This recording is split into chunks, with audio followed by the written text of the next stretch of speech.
Apologies for the delay.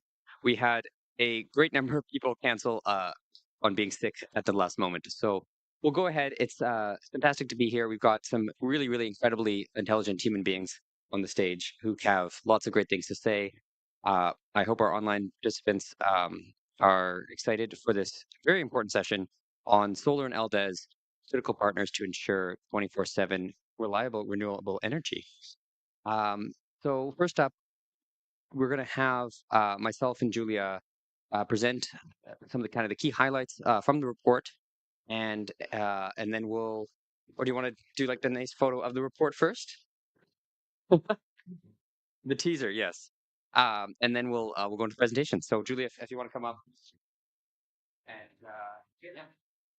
yeah, you good? Okay, awesome.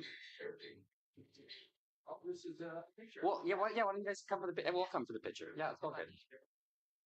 It's so good talking about it. Yeah. And more.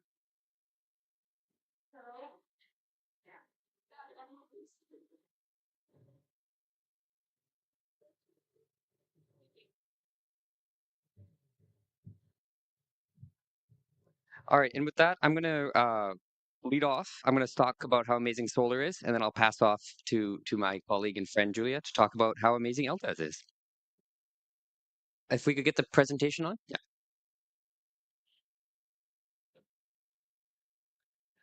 Solar and LTES, critical partners to ensure 24/7 reliable renewable energy. So a lot of people know that solar is now the cheapest form of new electricity in many ISA countries. ISA was founded, of course, with an emphasis on tropical nations. And you can see this nice red belt around the tropics, basically saying that solar is already incredibly cheap. That hopefully is not news to people here at the International Solar Alliance Solar Hub. However, what a lot of people have talking about is some of the challenges to scaling solar. Some of these, land acquisition permitting are very local. Financing, we've had a number of sessions this week on how to channel more financing, particularly to least developed countries. But there are also some technical challenges. So challenges in building transmission infrastructure, curtailment of surplus solar, and grid integration in terms of balancing. So kind of the minute to minute or even second to second balancing, shifting and firming. So how do we provide firm, reliable power from solar and other renewables? And I often hear people say these things like, "Oh no, therefore we can only put this amount of solar." And our kind of main thesis is that no, you can put lots and lots of solar if you have our friends LDES. So with that, I will hand it off to Julia to talk about how LDES can firm solar and ensure it provides stable 24/7 power. Thank you. Thank you, Alex. And thanks to the ISA for this great partnership. When Alex and I started working together last year, last COP, we talked about how there's so many elements where we can really be more effective and efficient together. So we started working with our two organizations to really highlight what does this really mean and what does this look like. So we're thrilled to be part of this report today and highlighting how we can be reliable with solar 24/7. So just a little bit of background. As Alex just highlighted, LDES, as we kind of mentioned, is the scaffolding that really makes renewable energy work 24/7. And we do this by addressing the energy shifting.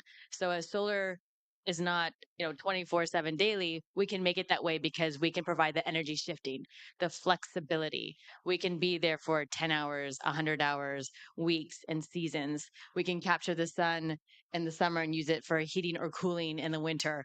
And to have that flexibility is critical as we really move towards our global decarbonization goals. And LDES can really unlock different use cases with islands, replacing backup diesel generator, replacing gas plants, replacing coal plants. We can be that base load or that inertia. We also work as a transmission asset. Storage can be a generation or distribution asset, depending on which type of the four families of long duration energy storage you want to look into: thermal, mechanical, electrochemical, and chemical. And we're really able to provide that firming of heat for our industry uses, and also optimize grid systems, whether it's microgrid, distribution, or transmission. We can address the congestion because we can really hold that renewable energy instead of it being curtailed and wasted. So I mentioned the four families of LDES, just kind of showing what is available in the marketplace today, what's commercial, and what are we working on to scale. And a little bit more just on kind of it's amazing because the diversity of long duration energy storage is so critical to meeting our different needs. What one community might need in the south is very different than what one community in the north will need. And so the value add also is that these diverse long duration energy storage technologies really provide a multitude of benefits in a variety of ways. So what we've done in our previous reports is highlighting that we need, 8 terawatts of LDES by 2040, and this creates a $4 trillion USD marketplace. But then I also want to highlight the savings. This isn't just about costs. This is also about savings. That you can get 540 billion US dollars a year in savings by using long duration energy storage, in addition to reducing emissions, around the world. And again, highlighting that this energy shifting touches every single part of our global economies: agriculture, transportation, port, healthcare, communities, the infrastructure. Every piece needs LDES to be part of the decarbonization. So similar barriers to what we heard from Alex with solar, same things with long duration energy storage, making sure we have the right financing, looking at the complete value stack, really getting credit in the markets for ancillary services, for inertia, for black start capability, all these pieces that LDES can bring to the system. A lot of the investors, kind of perceptions of what LDES is. Is it really deployed and where is it in the world? And really being able to break these stereotypes and biases and really show the value out of long duration. So interconnection queues are also a global crisis. And so working with solar and long duration, we can really start addressing, and really getting through all these queues of really just, again, holding projects hostage. And again, might be more expensive at the beginning to pay for LDES, but as the asset is 20 years, 50 years, 100 years, it really does pay off and add a lot of benefits and that savings. A lot of times people, when they think of storage, they think of lithium ion, which is great for short duration, but we really need to look at the 10 hours, the 24, the 100, and the seasonal storage. And what we're really trying to show too is that after you reach certain durations, lithium ion becomes way more expensive, and long duration energy storage is very inexpensive and stays at the same rate.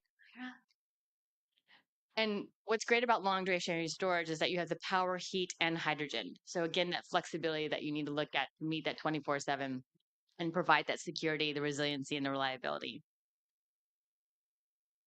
So we recently also published a report highlighting the value out of wind solar is, needed to produce clean energy, clean cement, clean steel, clean aluminum. You can really have some, today's benefits. So bringing LDES to replace, for example, off-grid mining or the food industry or the chemical industry, the hard to electrify heating areas where you really want to have solar. When you bring solar with long duration energy storage, you really can have the added benefit. And we can then provide, these hard to electrify sectors with storage and solar. I mean, what we did in our report, we looked at steel, cement, and data centers as along with the food, chemicals, and mining. So I'll take a little bit more to show you about it is possible to decarbonize with solar and storage. So particularly looking at off-grid mining, so remote center, creating a microgrid.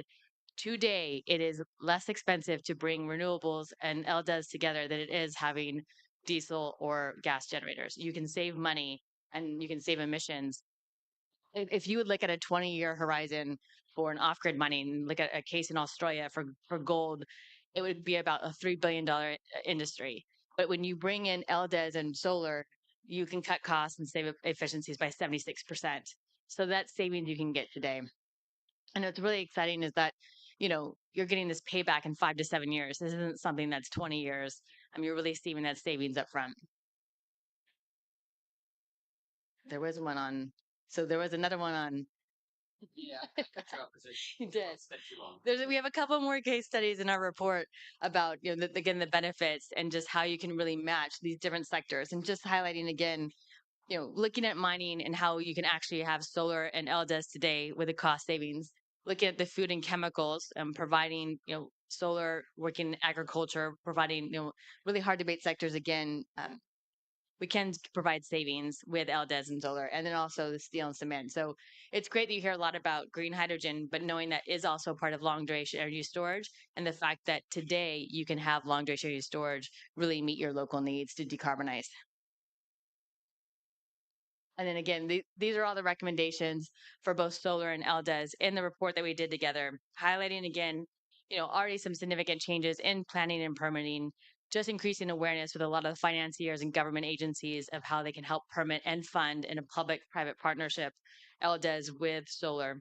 So we really can start expediting having more solar and LDES on the grid to give us the cost savings and the benefits. So thanks, Alex. Let me go to this. Yeah, thanks so much, Julia. And yes, so I think there's a lot of examples already economic today, and that is kind of the purpose of the panel, so that we can draw out some of the examples. Although unfortunately, a couple of our panel members drew in sick. But I think reinforcing this message that solar and LDES, it's already technologically feasible today. There's already a number of solutions that work today, and are going to be increasingly viable as we go forward. So I'd like to introduce our moderator, Dr. Rahul Walawalkar, from the Customized Energy Solutions, which has worked with energy storage providers in India and US and kind of all around the world. And he's going to be moderating our panel with a few companies that have already done some fantastic LDES projects, and they can kind of speak to their viability. So do we want to start with Matthew because you've got a few slides? Yeah. All right. So if we could switch now to the presentation. So we've got Matthew Gee. Oh, Mathieu Gez or Gez. Mathieu is also good. From HDF Energy. So your presentation's up there, so please go ahead. Yeah. Okay. Well, thank you, Alex. So as you can hear, I'm French. HDF Energy is a French company. We are project developer, and IPP. We are dedicated to hydrogen. So I will share a few words, not to sell HDF Energy, but to explain how we use hydrogen as a storage solutions. I want also to share before, as an introduction, a few words on the hydrogen itself. It's versatile. Everyone knows there is a huge momentum around hydrogen nowadays because we can decarbonize many sectors. However, while we have a lot of subsidies in Europe, in Japan, in Australia, in the US, Canada, to make green hydrogen happen, we won't have those subsidies in developing countries. Even though there are a lot of talks, at the end of the day, and we can ask Reliance later, but someone needs to pay for the extra cost for green hydrogen. Either it's the end consumer, the government, or the industrial. No one wants to cover that extra cost. So it may take a while for gigawatt scale to happen, for hydrogen to be competitive. But we think at HDF that we need to find a way for green hydrogen to make its first reference in developing countries, and the power sector, the power application may be a relevant one, because if you target the right context, you don't need subsidies. So even though, as you can see on this slide, that we address many sectors from electricity to green hydrogen production, heavy mobility, in developing countries, we are focusing on power application because we can avoid subsidies. Well, this slide was just to say that there is the huge momentum on hydrogen, a lot of talks, but among those projects, those big numbers, how many projects will materialize soon? I don't know. I'm not sure that it will take a couple of years, maybe a decade or more. So on our side, we focus again on power application. We see, as it was mentioned by Alex, solar now, and same for wind, is competitive, it's bankable, it can be developed and financed quite quickly. However, it's intermittent. And I'm French, so I will give example from Europe also. But in Europe, we are not impacted much by intermittency. The grids are huge. They are interconnected. In France, we have a lot of nuclear power plants and hydro power plants. So definitely you can put gigawatt of solar into the grid. It's not a problem at all. I'm director for Asia at HDF Energy, and we are present in 7 countries in Asia. When you look at Asia, whether it's Indonesia, Philippines, Vietnam, Cambodia, it's a different story because the countries are not that well interconnected. For Indonesia and Philippines, it's easy. There is no interconnection with neighbors. And even within the countries, the level of interconnection is limited. For the other countries like Cambodia, Vietnam, Thailand, it's also kind of similar. They are interconnections, but they are limited. So at the end of the day, they may see an impact of the intermittency that we don't see elsewhere. So here you can see a curve of PV plant production, which is very typical of the output of a PV plant. When there is the sun, it will produce electricity. It was an average output, but on daily basis, you can see that from a day to another, the curve may change radically in a predictable manner, but predictable like few hours in advance. What we try to do is from this intermittency to transform it into baseload power, like you can see on the curve on the right. As a reminder, our position in the market is to be project developer and IPP. So our job is to sell electricity to the utility. So what we try to sell when we present the curve on the right side of the screen is to commit on a firm and stable power, to commit on those megawatt target day and night, and to commit on an availability also. And in our PPA, so it is a capacity contract, we will commit also to confirm the availability ahead, 1 day, 2 days in advance. That's a question of negotiation. But we believe it helps to address the intermittency issues that the utility is facing, and sometimes is only a problem of perception. It's not a problem of technical integration, is they are afraid it may disturb the grid, and they want to avoid that at any cost. And sometimes at any cost for them is just not installing PV or wind. So the way we want to make them comfortable is by putting in the PPA, we have megawatt target, we have availability. If we don't meet our commitment, we pay fees to the utility. And now I will explain how we do it. We use green hydrogen, but also batteries. It's more simple than it looked. So we have solar wind as a primary source of energy. So this is the rectangle one on the left side of the screen. So this is the main source of power on our projects, but we will oversize massively this PV or wind farm with a small part of the production we will feed directly the grid, because we know that most of the time we can meet our target with that part. With the excess, we will charge the battery and we will manufacture green hydrogen. Then we will store green hydrogen. And during peak hours, we will use the battery to deliver power. As we mentioned earlier, batteries are great, but they are great and competitive for a couple of hours, 3-4 hours maximum. More than that, we need a solution to deliver electricity, and the hydrogen can be part of the solution, because when you want to deliver electricity from hydrogen, you have the capacity on one side, which is the fuel cell in our example, and the energy, the megawatt hour on the other side, which is the hydrogen itself that we have in the tank. And as long as we have hydrogen in tanks, we can deliver megawatt hour to the grid. So when we combine both, we are able, I mean, both batteries and hydrogen, we are able to deliver to the grid 24/7 at high availability electricity. So that's how, on our side, in a humble manner, we can target the intermittency factor. That's how also we can materialize green hydrogen projects on the short run in a viable manner until green hydrogen becomes a commodity, and then the refineries worldwide can use it to decarbonize their footprint. Last but not least, this is the concept we like to share. Here, few examples of the projects we develop worldwide. The most interesting one is the project called CIOG. This is in French Guiana, so this is France, but in Latin America. Isolated grids, crazy expensive cost of electricity, difficulties to handle the intermittency. The project met financial close, it's under construction, and commercial banks like SMBC from Japan and BNP Paribas from France are financing the projects.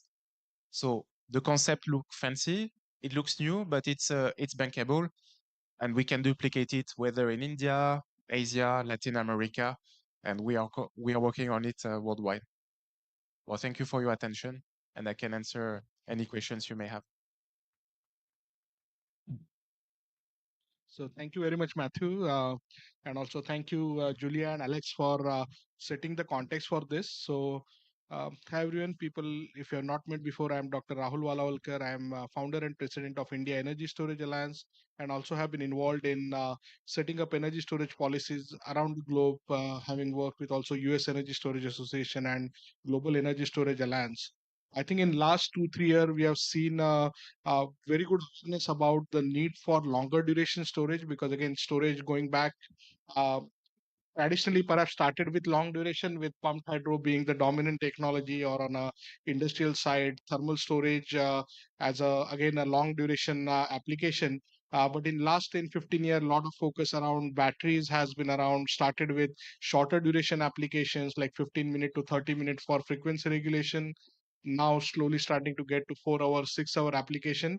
But as we are here at COP 28, and we are seeing a renewed commitment from most of the countries in moving towards net zero, looking at 100% RE, there is a need for even looking at longer duration, and that context is already set up by Alex and Julia.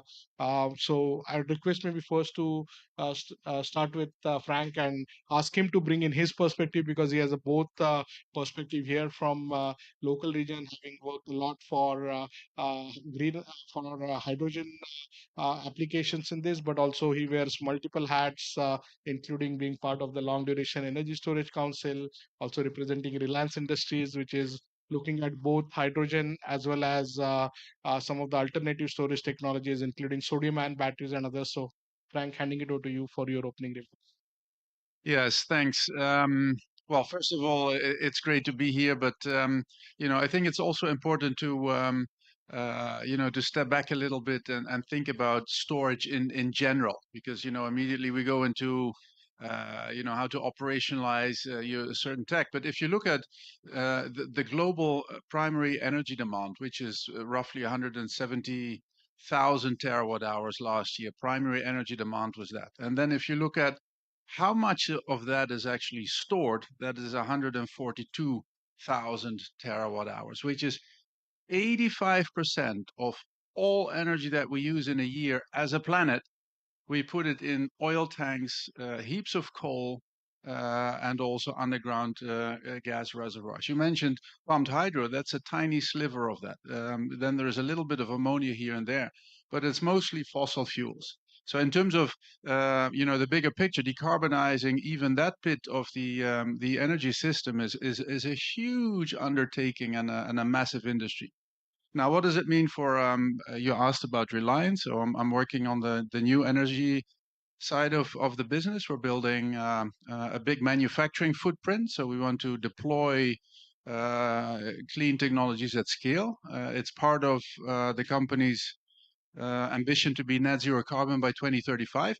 Maybe not everybody knows Reliance, but we're the largest company in India. We have the largest single-site refining complex in the world. We have 18,000 shops in the retail business. We have a large digital business with data centers, cell towers. Everything needs energy. Within that, we have about 1 million vehicles that drive around. All of those that needs energy. So part of the challenge that we're having is to make that clean if you want to be net zero carbon. So we start with solar. We're building a China scale, if you will, fully integrated solar factory. We hope to have the first modules out of the factory this year. But it's massive. I mean, it's 20 gigawatts per annum. We start with quartz mining, make metal silicon, polysilicon refining, ingots, wafer cells, modules, glass, everything on one side. So that is the starting point for us. And of course, we've seen the pictures. Sun usually shines during the day, never at night. So you need something. And Mukesh, our chairman, has told us, I want you to give me a solution to have basically power all the time at a cost that is 30% lower than coal, which is at the moment where most of India's electricity is from. This is not for. Are we being recorded? Yeah. So this. Don't quote me on this, but these are some of the stretch targets that we have internally. So then you have to look at, okay, what can we do? And LDAS is obviously something that you then need. Batteries, lithium ion batteries, they're great for a couple of hours. but you go beyond a couple of hours, beyond 8 hours, there is other technologies that's just scale better. And one of the things that you have to understand is that if you need double the battery capacity, you just need double the batteries. But Julia, the companies that are part of the LDES Council, they have solutions that the longer the duration of the storage tech is, the cheaper it gets per unit of storage. And that is why there is all these different technologies that you have. It is batteries, again, they're great. We deploy them, we see the exponential growth of batteries. There is nothing that should stop that. But if you go a little bit further in terms of time, then there is just better options. So that is one of the immediate topics that a company like ours is working on. Now, I think we also have to consider the grid. I mean, it was mentioned before. The grid is at the moment a real struggle. We have many places in the world. I don't think there's any country in the world where the grid is not an issue. The German example is very, very obvious. In 2014, the Germans paid 400 million euro every year. Well, in 2014, they paid 400 million euro to wind farm operators in the north of the country because there's a tiny piece of the grid that is not connected to the south. So the load center is in the south, all the wind is in the north.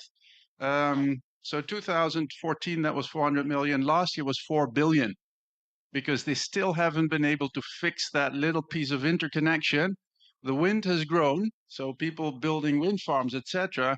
Then the grid operator, the people that, because they are take or pay contracts, they have to compensate the people because they cannot produce because the grid is not there. And this is something. I mean, this is a German example, but it's a global problem. Maybe you've seen the IEA, the International Energy Agency, did a recent report where they said that in Europe and the United States, on average, it takes 10.2 years to build a grid extension. And it's not better in many other places. So the grid is a real challenge. And again, this is where LDES provides a really very, very short-term fix. Because if the grid takes long, I mean, we still have to push for the grids. But if that takes long, you put LDES in, and at least you can work. Because the issue with the grid expansion is that there is a dark figure of 1,500 gigawatts, so 1.5 terawatts of shovel-ready projects right now that are not being built because the grid is not there. The actual dark figure is actually more in the order of magnitude of 3 terawatts. So all of that stuff is, people have looked at a location, they've figured something out from a technology perspective. Maybe they have the money ready, and they can't build it because there's no grid connection. So this is a real problem. I think LDES is something that can help fix that. Thank you very much, Frank, for those opening remarks. And you rightly mentioned that yes, there are many technologies available, and I think as a solution we need all of those. But now coming to some of the challenges which are there in front of all of us, right? So many times again, and Matthew mentioned it a little bit in his presentation, that there are lots of announcements happening, there are lots of commitments given, but many of those are for 2030 or beyond. And the key challenge is, how do we get from where we are to where we need to be?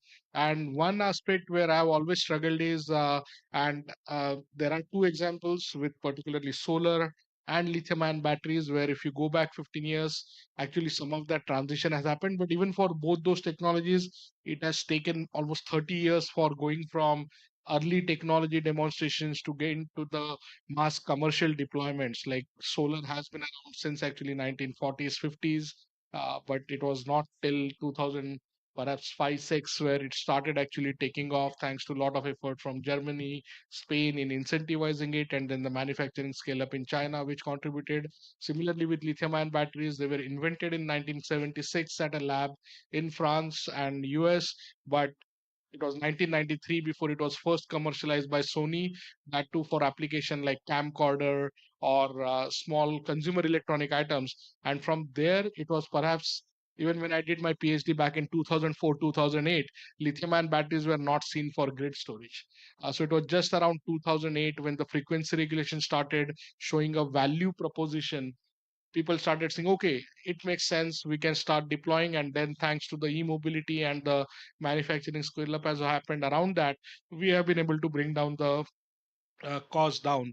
So what is that trigger for long duration storage, different technologies, which you think for maybe if you can pick up, I'll ask each of you to maybe again, Matthew, obviously we'll talk about hydrogen, but Julia and Frank, you're wearing multiple hats, so you can pick up any technology which you feel passionate about, where this is a technology which can go from right now, maybe megawatt scale deployment now to 100 gigawatt scale in 2030. So, and what is that? What is required? Is it a policy side aspect? Is it financing?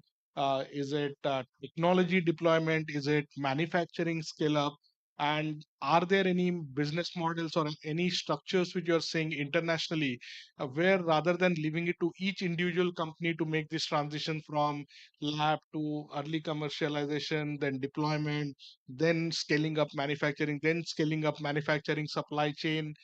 Is there something which using forums like ISA and the kind of government support which is coming around COP, can we really relook at how this entire ecosystem gets developed in a different way than what has happened in past? Because if you just do same thing, expecting a different result is a foolishness, right? So I'm coming from a pavilion at Deva where they had the clean dialogue initiative, and we just talked about it. That if we just follow the current trajectory, then I don't see a path where many of these technologies can reach this 100 gigawatt hour scale in less than 15 years. But we really need it to be done, if not for at least 10 years. So what we can learn and what you see from your vantage point. So you want to start? Yeah, thanks.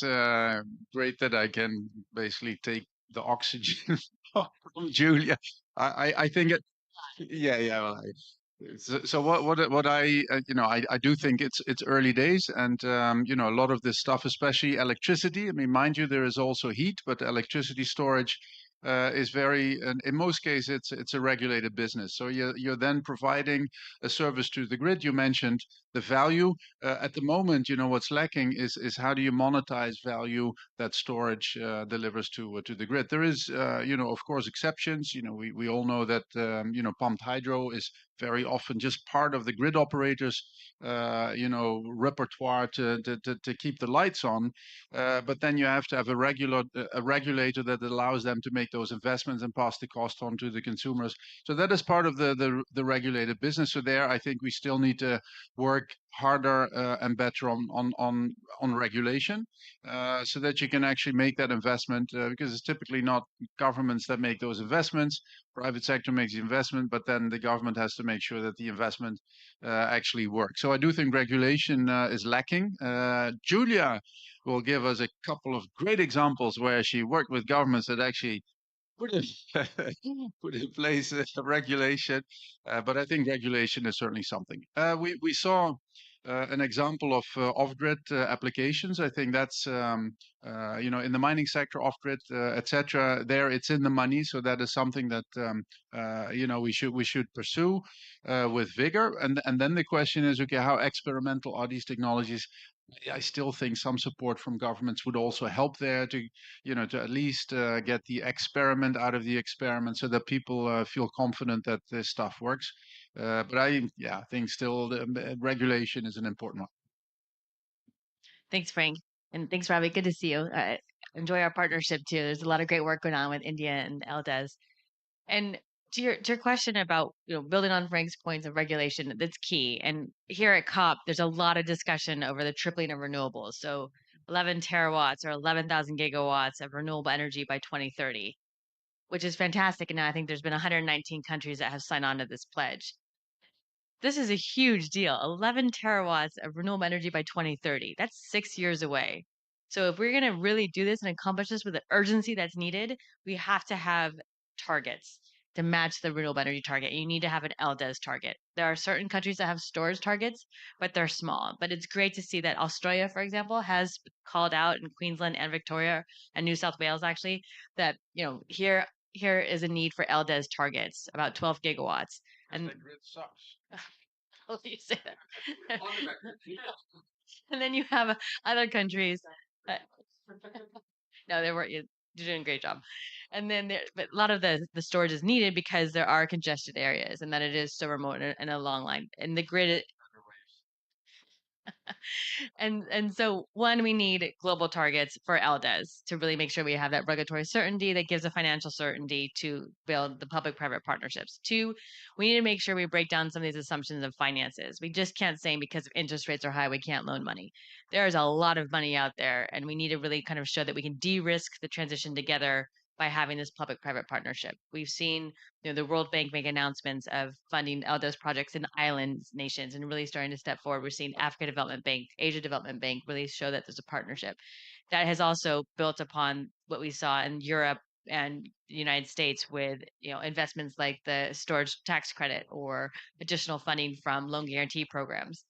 These programs really help push money out the door to help us address the urgency. So targets specifically for LDES, love to see us have a 4 terawatt goal by 2030, and then have a lot of the public private partnership getting finance out there, and then using that to build technical capacity on the last point, because we really need the regulators, the government officials, customers to understand the value out of long duration storage, change the market criteria, and bring the savings that need to come to fruition when we match solar, wind, and LDES. Oh yeah, that's right. I can't go across the wire. We follow the advice. I'd like to bring some comments on the targets regulation and maybe a few words why we decided to focus on hydrogen, how we see the potential over the coming years. Well, firstly, the targets are great, but sometimes the targets seems to serve a political agenda more than a real purpose on the short run. It's like if I were saying, okay, I will do a marathon by 2030, but what do I do tomorrow and after tomorrow? And that from private sector, we need more pragmatism when we discuss with ministries and utilities. Secondly, in terms of finance and affordability of the storage solution, I agree. There are a lot of finance available. Money is there. If you have a good project, you will find partners for the equity. You will find lenders. The real challenge when we sell storage solution is to compare Apple with Apple. I will give the example of grid-connected projects, and it's the same everywhere, whether it's Germany, France, India, Indonesia. When you try to sell solutions with storage, indeed, your cost is higher than a PV plant or a coal power plant. However, when you negotiate with the utilities, they could tell you, oh, but your project is grid connected, so you need to match, you need to compete with my cheapest assets, which at the end of the day doesn't make sense. Frank gave the example from Germany. Okay, maybe there is a coal power plant at 8 or 7 cents in Germany connected to the grid, but in the south of the grid, indirectly, the cost of the system is much higher. So we need to find mechanism how we can recognize the added value of a solution which is at a first glance expensive, but at the end of the day would bring savings to the operator of the grid, because there are hidden savings related to grid reinforcement, grid extension, whatever. Then in terms of potential of hydrogen, gigawatt scale, and so on our side, we are agnostic, but despite the name of the company, Hydrogène de France, despite that, we are still agnostic. If tomorrow the battery cost will be divided by 10 and their capability to store electricity will be endless, we would switch to battery. And our business model will be to sell firm and stable power, whatever the technical solution. Though we believe a lot in hydrogen because there is a capacity to look at sector coupling. Reliance is a perfect example of the synergies among different sectors. When you look at hydrogen and the technology, like the fuel cell, you can use it in the mobility, like in trucks, trains, boats. But you can use the same fuel cells for backup power for data centers, for example. And you can use the same fuel cells to deliver peaking services, baseload power also. So we believe that not today, but in the next decade, we should find an economy of scale with the fuel cell key components, which should be unbeatable because the demand will be driven not only by the power, but by the mobility, maybe by data centers, by shore power also. So we should see a decrease of the cost, which is tremendous. So yeah, that would be my comments on your question. Okay, great. So you need to go. Okay, sure. Okay, thank you. Thank you, Julia. Yeah.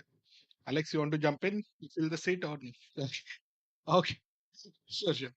Okay. Yeah. So, one aspect is related to sort of a follow up on this, and you talked about the challenges with some of the targets. And I would like to, again, one is the target in terms of the volume or number in terms of the deployment. The other number is more on the technology in terms of either the price target or certain efficiency target or maybe the material cost target. And that's another aspect where I feel that I'm not sure actually what's the right balance. I'm a student of engineering and public policy, so trying to see the interconnection between how the engineering, business, and policy intersect. And we do see many times, I think, having a visionary target is could be quite influential, and it can help people get focused, start working towards a goal. But at the same time, on policy side, we do also see sometimes when there is a target, and especially if it is an ambitious target, there is a tendency on looking at, oh, let's wait. If anyway something is going to happen that great in 5 years or 10 years, why should we spend more right now? And that's the part where sometimes I think people tend to forget up the past, like what has happened with solar did not reach to 2 cent 1 cent per kilowatt hour overnight. It happened because solar was started deployment when it was even more than $1 per kilowatt hour, and there were applications which were found where it was adding value, and that was focused on. But we have seen that with storage, where again when storage costs were 700 $800,000 per kilowatt hour, there was a target announced that, oh, we should get storage to $100 per kilowatt hour. And at cell level, that price has already been breached, especially by lithium ion batteries. But at a system level, maybe we are still at a 2x level of that, maybe around $200 level. uh, but then there is again expectation that, oh, we have to reach that $100, and maybe we'll reach that in next whatever 3 5 years. So should we wait for doing projects? Do you have any thoughts on that? Because I see this same fallacy again happening with hydrogen, where suddenly anyone we are talking to hydrogen or green hydrogen suddenly is fixated on $1 green hydrogen, whereas right now, at least based on our modeling and analysis, what we see is in most of the regions, green hydrogen practically at a delivered thing will be at $6 or above, considering especially the utilization factor, considering the cost of the electricity. Because many times we see academics end up looking at, oh, just theoretically, oh, there is a 2 cent solar electricity available, but no, that is at a generation level at a solar farm.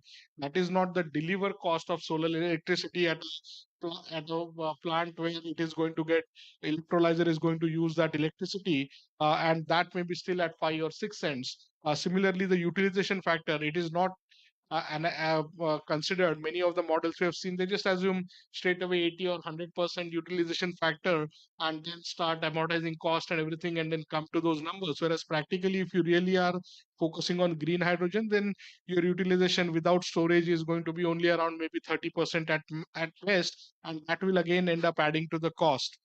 So how do we address this? And other thing in terms of the manufacturing scale up, we do a lot of analysis for investors in terms of doing due diligence in some of the new technologies. And we have started seeing a tendency amongst many management consulting firms who do some of these pitch decks for these companies. It looks like the sooner you are in your technology development stage, it's better for you, because then you are like having 8x 10x scale up in terms of your manufacturing scale up, and it is assumed that you are going to have 12% to 16% or 20% learning curve where you are doubling the capacity. So if you're starting at kilowatt scale manufacturing, then your cost reduction at a gigawatt scale is going to be further down.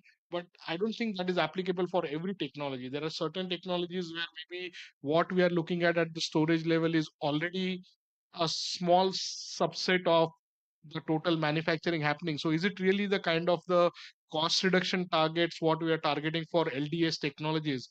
Is it really viable, or do we need to take a more pragmatic approach? Do we need to support the companies who are developing these technologies in a bigger way and provide them a little bit longer runway and support technology deployment at the current cost? I know, Matthew, what is your view on that? You already indicated that in your remarks, but also Frank, you Yep. can jump in. Well, you want to start or okay? Well, quick comment from someone working in a small company. When we talk about targets, maybe for a large conglomerate, it helps to deploy, to define a strategy, to make long-term plan. For a small company, the fact that there will be gigawatt in 2030 or not, it doesn't change anything. In a way, we need to be viable now, the next couple of years. When I look at the targets, sometimes they sound unrealistic again, and I don't see how it will be materialized on the short run. As you mentioned, there is an effect similar to the discount we see for Christmas. Like people are waiting for the discount to come. So sometimes it can be counterproductive. Everyone is referring to $1 or $2 per kilo. I cannot disclose confidential information, but on the business plan we are working on, we are very, very, very far away from $1 and $2 per kilo. Even in a country like India, where the cost of solar is very competitive. Even if we divide the cost of electrolyzer by 2, I think we are not at $1 or $2 per kilo. What we need, more than important than the target, even though the targets are important, they may help to implement a change in the regulatory side. What we need is ministries to be pragmatic. So, for example, when you propose projects which are innovative, we need Ministry of Energy, whatever the name, depending of the country, to be pragmatic, to try to recognize the value of the project and to see how the project can be compatible with the existing law. Too often we have comments such as, oh, let's wait, we are working on a new law, don't worry, hydrogen will be considered. Okay, so let's talk in 5 years because it takes too long time to wait for the new law to be implemented. So we need ministries pragmatic to support innovation and to support innovation without referring to pilot projects all the time. At least batteries, hydrogen technologies, they are mature. They have been on the market for decades. Chemical sector have been using electrolyzer for almost a century. Mobility sector have been using fuel cells for decades. We don't need pilots in hydrogen projects. Doing a pilot, it means wasting at least 3, 4, 5 years. The time to develop, to finance the pilot, to see how it works. At the end of the day, no one is in charge of the pilot because it's not an IPP scheme. So your pilot is not working and it can be counterproductive. So we encourage the governments to look at commercial scale, large scale. As long as the banks are comfortable to finance, that's fine. And maybe to make a distinction again between developing and developed countries. In developed countries, we need to target for subsidies to accelerate the gigawatt factory implementation, to accelerate maybe the sustainability of green hydrogen price. But in developing countries, we need to focus on where hydrogen is viable. For example, in refineries, we see that there are hydrogen byproducts, a sort of excess, which is more or less well valued. Why not using that byproduct to make electricity from fuel cell? It's a way to learn to make green electricity from green hydrogen in the future, but by using an existing hydrogen. So it can be done in a very, very short run. Yeah, I mean, I like your comment on the pilots. So no more pilots.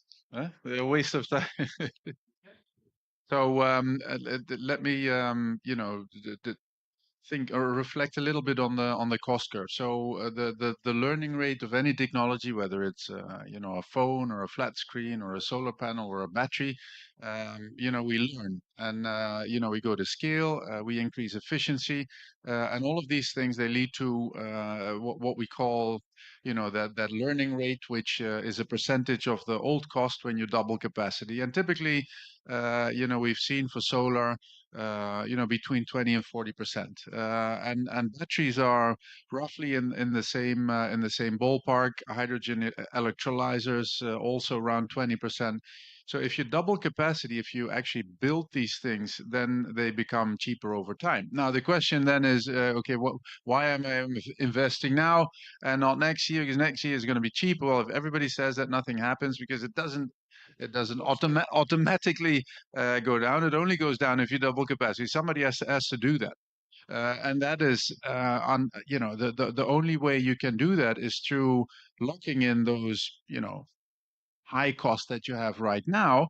Lock in the offtake and make sure that you don't run the system at a loss. If the private sector doesn't want to do that, if you can't find a client, then the government has to step in one way or the other, and that is various forms. In Germany it was the feed-in tariffs, then copied generously by many other countries, and in that sense, we have to think probably along similar lines for things like storage.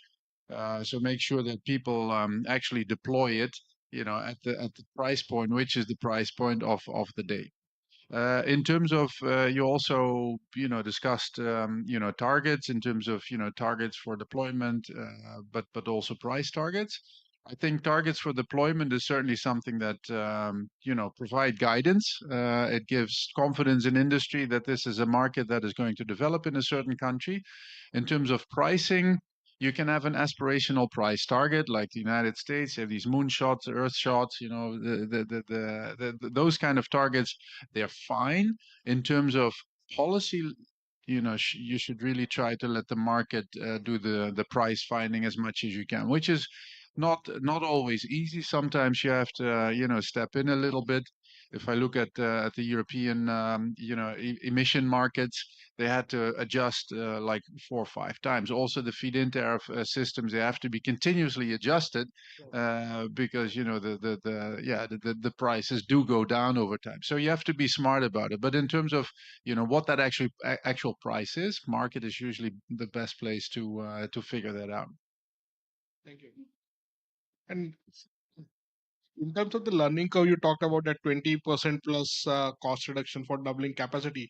Do you think it can be done for every technology, or do you think it will be only for select technologies? And also for doing that, like, yeah. Can I just interrupt for a bit?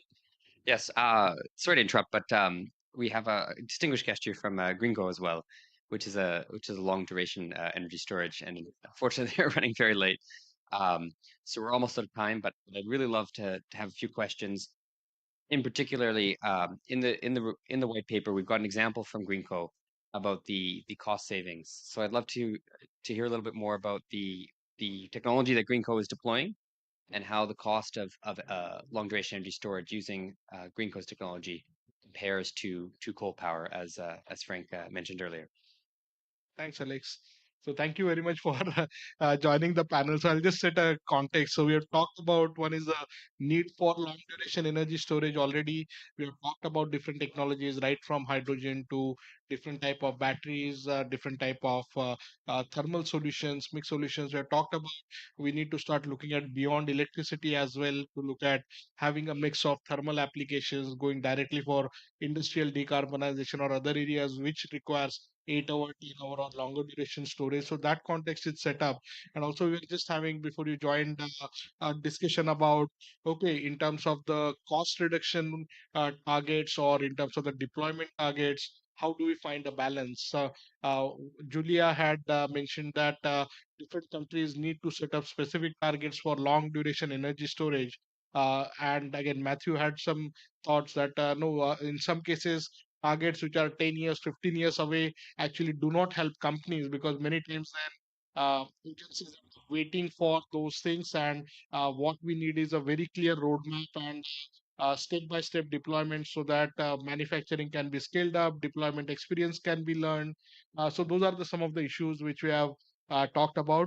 And the last question which I had asked was more about the learning curve for the technologies because we are looking at many technologies where we are looking at sort of a 5 to 10x cost reduction within next 10 years because of the manufacturing scale up learning curve which is available. And so first of all, as Alex mentioned, would love you to share more about Greenco, the path-breaking work, what you have done with off the river pumped hydro and how you are finding opportunities. But also if you can touch base on, do you anticipate even with the pumped hydro technologies, do you expect 5x, 10x cost reduction in next 10 years? Or is the technology already mature? And so you can again share some thoughts on that.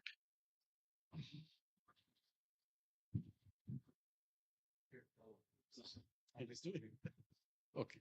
Thanks a lot. And first of all, apologies for reaching this late. Yeah.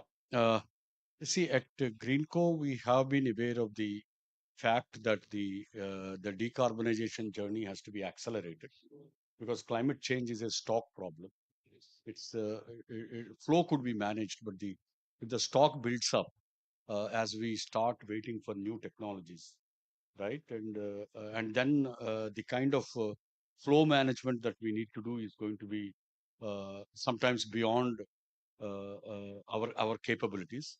Hence, we said that whatever technologies that are available to us and they are mature enough and they can be deployed and they can be industrialized is what we started looking at. And as you all know that we were a RE company and yeah, we were a renewable energy company and we had a significant capacity of wind, solar and hydro. By that time, it was almost like 7+ gigawatts, right? But our grid was quite imbalanced because of increasing renewables share. And we were all facing, all renewables were facing problems of payment from the grid, and grid was very sort of concerned about the challenges that the increasing renewables are causing. So rather than solving that problem politically or commercially, what we thought is that technologically we have some impairment in the renewable energy supply. Hence, the storage is the only solution. So we did investigate other storage solutions. But as I said, we were on the decarbonization side looking for acceleration all the time. Hence, whatever technologies that are mature enough is what we thought that we will go and get it.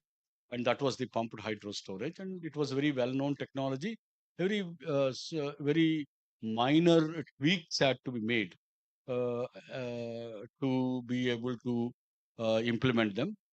And we did investigate other technologies. We do see a significant role of other technologies and the technologies which are maturing and which are on a continuous basis decreasing their costs and their role we clearly see. But whatever that is available to us is what we wanted to immediately work upon and industrialize them. So that is how we, about 4 years ago, we started building the pumped storage capacities. And as you all know that our first pumped storage project, which is 1.5 gigawatt, 1.65 gigawatt now, okay, will come into operation by early next year. Okay, in the first half of the next year, it should be in operation. And subsequently, we have at least 4 projects of similar size or bigger size in construction and a few more on the drawing board. So we very clearly see by 2028, we will have 100 gigawatt hour of long duration storage using pumped storage. That will enable a significant capacity of renewables, okay, being accommodated in the our grid. So So just a quick question. So when these projects are sized for 6 hours, right? Or are they sized for 10 hours or longer in terms of the reservoir capacity? 6 to 9 hours. 6 to 9 hours. 6 to 9 hours. And they are also for few more cycles than one cycle. So some of them are designed for few more cycles. When the cycles are more than short, the duration could be shorter. So the way we are looking at it is that see the first use case for 24/7 renewable energy or a dispatchable renewable energy is the significant capacity of industry captive power in India because the electricity was sort of unreliable. Industries which rely on electricity and continuous supply of electricity, they started having their own power plants. And though their power plants being non-optimal sizes, I should say, so their generation of power was at a higher cost. And in India, because there is a cross subsidy, even at that cost also, they were better than what they can get it from the grid. So some of these captive power plants are our first use cases. And, whether it is ArcelorMittal or Hindalco, etc., they shut down their coal-based power plants and gas-based power plants and want to take our 24/7 dispatchable renewable energy. And in India, I should say that the market for storage services and market for 24/7 renewable energy or is quite I shouldn't say mature, but very initial steps, very good steps have been taken. Already we have a SECI, which is a Solar Energy Corporation of India. On a every year they are coming out with 3-4 bids either for storage services or for 24/7 dispatchable power or even for the peak power, etc., peak renewable power. So many of it, not only us and the other guys who are sort of hybrids of solar and wind, they are all bidding and they are all winning. So most important point I want to say is here is that the technology that we have adopted is the off-stream uh, uh, uh, pumped hydro storage. And because it is off-stream, even though it is off-stream, we did face a significant environmental challenges or environmental permission challenges initial stages because of the reservoirs. After all, reservoirs are also there. So uh, uh, today, India's environmental clearance situation treats pumped hydro storage, which are off-stream, differently than the hydropower projects which are on-stream. So today the situation is better, but at least 4 of our projects to get environmental clearances had to go through significant difficulty. Since we were the first guys looking for locations which are suitable for pumped hydro storage, I should say that we could identify the ones that can give us cost-effective solution. This is not always right. Uh, Everybody else may not get the similar cost advantages. At a number of times, either our upper reservoir or lower reservoir had to be built partially. Okay, so that is one advantage that we got. And you would see that LDS, Long Duration Energy Storage Council's report, and even in your report, our cost analysis of pumped hydro storage in India. And at that, at the Pinnapuram one, the first one, we are able to do it at a below $1 billion per gigawatt kind of a number. The capital cost, I'm saying, and uh, the uh, the storage services or storage of 1 gigawatt hour or 1 kilowatt hour, okay, is significantly lower than what batteries could achieve. And with that, we are able to compete today. We are able to deliver power, flexible power, no, competing with coal. At the time when the coal can supply power, we can also supply power. Our cost is competitive to new coal-based power plants. If any coal-based power plants has to come in India, they may not be able to compete with us. So we will be able to deliver renewable power almost at times when the coal can deliver, we could also deliver at a lower cost. But the old coal-based power plants, which are well depreciated, etc., they can still supply at a lower cost. But one thing is becoming very clear now with this technology and this combination, we don't see any reason for any new coal-based power plants to come up. Should be some non-financial reasons, okay, than the reasons. Otherwise, the coal-based power plants are not necessary. Here, I Yeah, take a pause, and if you sure, have any. sure. So the last part, and again, I think in terms of the no new coal plants, I think we have a strongest advocate for that in terms of Alex. Glad that he doesn't have a mic, otherwise he would have continued for 20 minutes with a lot of data on why India should completely stop that. But just one question is, again, it is clear, I think, what you have done with the current project as well as the 3-4 projects which are there is actually amazing and transformational, because last year as a India Energy Storage Alliance, we looked at all the past pumped hydro projects in India, and almost every project had taken 20 to 30 years for going from having the DPR to actually becoming operational. And out of the existing projects which are there, which are built, actually half are still not even operational. Out of the 5 gigawatt pumped hydro facilities which are there, almost 2 gigawatt is not necessarily operating on an optimal way for pumped hydro, and that also need to be fixed. But I think you have showed that by looking at it in a different way, looking at the same technology with certain improvement, you can identify opportunities. So again, we are looking forward to the commissioning of the project. I think it's a really path-breaking project, and hopefully not just for India, but it will open up similar opportunity. We are also hearing in US, after almost a gap of 20, 30 years, there are more than 1,000 such projects being looked at. They are in various stages of evaluation, but I think what Greenco has done is really path-breaking, and it is bringing it to the attention. But taking a say 5 year or 10 year forward, do you see any opportunities for pumped hydro for cost to go down further? Is there any change happening? Because one question was that are you looking at variable speed drives in your project, or because again when we were looking at some of the other projects, almost many new projects also we talked to Andrews Hydro and Toshiba and many of the other players who are the technology suppliers, and their feedback was that many of the even new projects they are right now being seen with just fixed speed drives and not variable speed drives to try to optimize the capex. But I think in terms of the value, the variable speed drive provide a lot more flexibility and a lot more opportunity to capture additional value streams. So can you touch base on that aspect and the potential cost reduction beyond 5 years?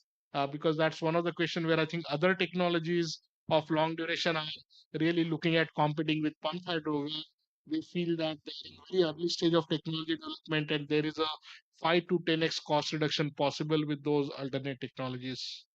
Yeah, we are aware that in the pumped hydro storage, the potential to reduce the cost further is very limited, and most of the time the cost reduction only comes from locating the appropriate sites. That adds the significant cost reduction driver it is. But as far as the variable speed drives are concerned, as we are aware, and we think that is the solution for achieving the flexibility that the grid etc. would require. But at the same time, for the cost optimization, you need to work around that quite clearly.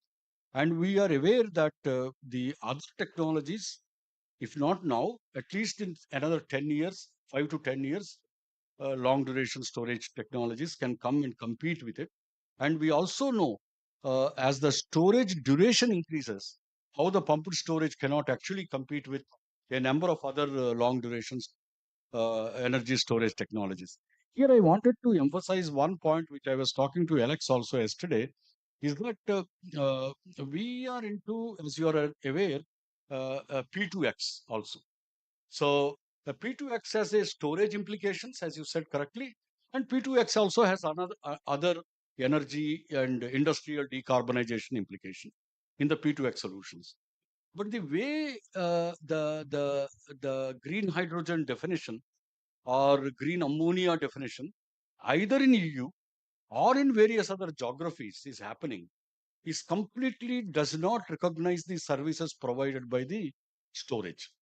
So unless otherwise that part of it is sort of addressed properly, in the initial stages, the guys who are providing the storage solutions and going for P2X, okay, will have actually disadvantage when compared to the other guys, okay, who are simply using either a wind or solar or hydro, whatever it is, and their renewability or the greenness of that hydrogen or greenness of the molecule is decided by the amount of renewable power that they have used over a year or over a day, not over 15 minutes or over an hour.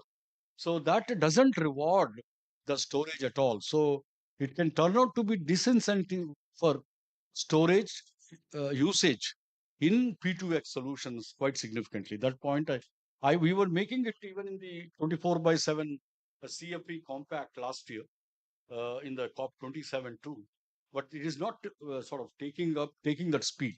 Sure, Yeah. sure. I think you brought in a very important aspect, and again, I would like to check if there is any questions from the audience. But just one sort of a closing comment from my side in the based on what you said is that again, many times people do think about storage and just look at the cost of the stored energy as a separate component, say, oh, it is not cost effective because now the generation of electricity is so cheap that we can even waste that electricity. We can curtail wind farm, we can do DC clipping for solar rather than storing and using that energy. But I think again, somewhere we need to start looking at the big picture. On one side, we are looking at getting together for things like COP and other and try to address. And then on one form where we are investing, we are building all the infrastructure, we have the solar panels or wind farms available, and we just let the clean energy pass by because we think that if we store that energy, it is increasing the cost of that energy. Whereas I don't think there is any other commodity where we think about the cost of the stored commodity as a separate item, right? Where I was just thinking yesterday that you get your food, you get your thing. Some may come directly from farm to you, some may come through a storage warehouse and other thing. But there is a common price which is there, and you end up paying a blended price, and that's where it becomes much more acceptable.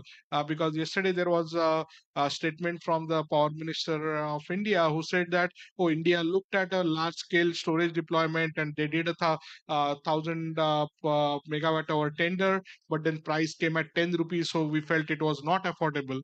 But I think fundamentally that is if we start looking at that, then even long duration storage is going to be very difficult. But if you start looking at, okay, what is a blended cost of RE plus storage and how it is able to meet a much diverse need for the grid, then we have a ability to do it. And there, then we don't need to start looking at from 10 rupee. Then we are already at 5 or 6 rupees or even below that, as you have shown with the tenders, what you have won in India. And there, the question is, okay, if we could start deployment of solar when solar was at 15 rupee and start doing it, why cannot we do RE plus storage deployment at a mass scale at 5 rupee, 6 rupee, and as the things scale up, as we get learn more, then start going towards 3 rupee or 2 rupee. I don't think this 1 rupee target as an affordable power is something which is should be a driving target, because many times it's like, oh, if your one leg is on fire, other leg is on ice, your average body temperature will be fine, but you will be dead. Right? So that's the part I think we need to realize, and long duration storage technologies will be a key component of that. So a request from the audience side, or Alex, do you have any question or comment on the discussion so far? Um, so firstly, I just want to thank Dr. Rahul. Always great insight as the moderator.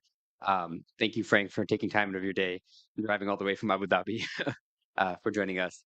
I know you were very late, but thank you again for being able to make it and share some of the experience in Greenco. And Matthew, it's always a pleasure to hear from you. And I think, yes, this reinforcing this point that yes, we should be doing investing research. We should be kind of commercializing these future technologies. Absolutely. But already today, solar plus LDES is economic. It is viable. It can provide firm 24/7 clean energy. So let's all go out and do that as much as possible. So thank you so much for your time, gentlemen. And we do have some gifts for you, and we'll take a quick picture.